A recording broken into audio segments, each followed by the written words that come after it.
Nahuling dumaan sa EDSA bus lane kagabi ang convoy na umunay sakay si PNP Chief General Romel Francisco Marbil. Nahuli ang convoy sa Ortigas Station northbound. Maririnig sa video mula sa Special Action and Intelligence Committee for Transportation ang palitan ng pahayag mula sa isang pulis at operatiba ng SAIC. Nabanggit ng pulis sa papuntang Camp Crame ang convoy at may emergency. Sino po yan? Sino po yan na PNP? Chief? Alam niya na yan, sir eh. Sino po? Si? Pakrami kami, krami. Oo nga, pagkarami. Alam niya naman na bawal yan dito, sir eh. Mag-coordinate po tayo. Muna kayo, sir. Huwag kayo bisa magdadaan dito. Alam niyo naman may bandit Emergency dito, lang, sir. emergency lang kami, PNP kami.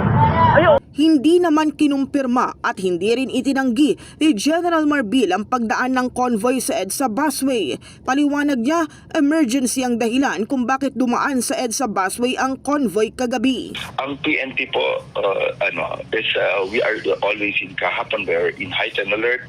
We are on call 24 hours a day.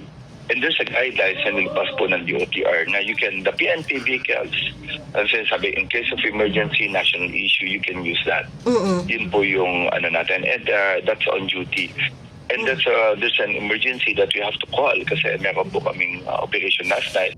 Ang tinutukoy ni Marbil ang pagkakasagip sa 14-year-old na Chinese national na dinukot sa Taguig at nasagip sa Parañaque.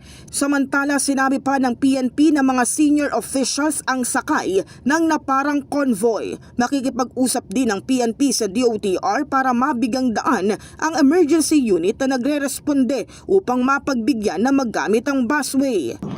Senior officers po sila.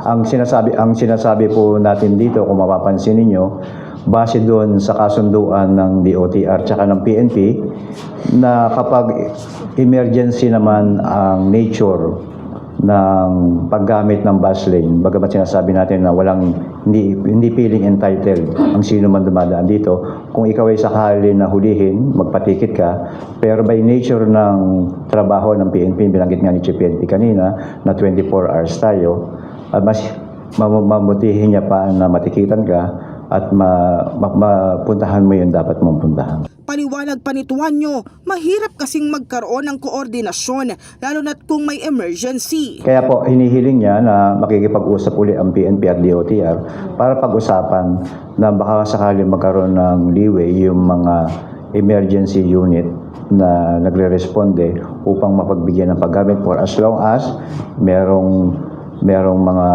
uniform personnel at official yung kanilang paggamit po ng bus lane. Yung tanong po kanina na kinakailangan pa ba ng prior coordination, kasi kung emergency nga po, palagi ko wala na pong panahon para makapagkaroon ng prior coordination para magamit po yung bus lane. In the heart of changing lives, ito si Brigada Kath Austria ng 105.1 Brigada News of Manila, The Music News Authority.